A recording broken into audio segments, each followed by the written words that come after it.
Assalamualaikum warahmatullahi wabarakatuh. Salam sejahtera bagi kita semua. Yang saya hormati MPM Unesa dan Dewan Juri dan saudara-saudari seperjuangan yang saya banggakan. Bapak proklamator kita, Insinyur Soekarno pernah berkata, "Berikan aku 1000 orang tua, niscaya akan ku cabut Semeru dari akarnya. Beri aku 10 pemuda, niscaya akan kuguncangkan dunia." Perkataan Presiden pertama bangsa Indonesia tadi bukanlah tentang jumlah 10 pemuda, melainkan penggambaran betapa dahsyatnya para pemuda dalam membawa perubahan.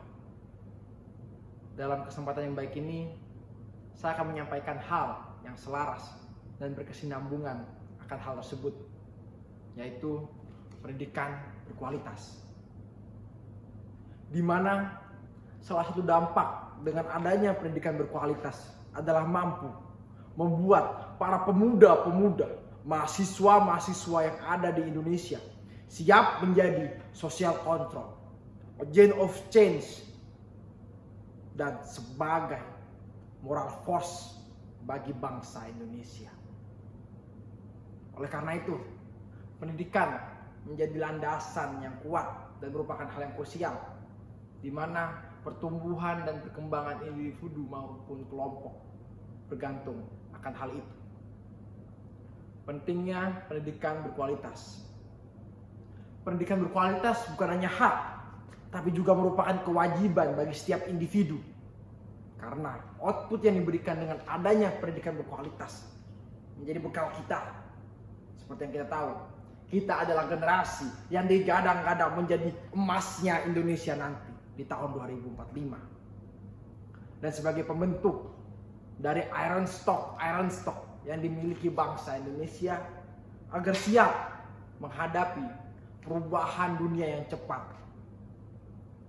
Dan pemerintah merupakan peran utama dan peran penting dalam hal ini, di mana pemerintah harus membentuk dan mengelola sistem pendidikan agar mencapai standar yang tinggi. Dalam upayanya mencapai pendidikan yang berkualitas, pemerintah sudah berusaha memastikan setiap warga negara mendapatkan akses yang setara ke pendidikan, lalu memberikan beasiswa kepada siswa yang berprestasi namun kurang mampu. Tujuannya agar tidak ada anak yang tersisihkan dari pendidikan hanya karena keterbatasan finansial. Tapi masih ada celah dari ide dan implementasi yang dilakukan para pemerintah.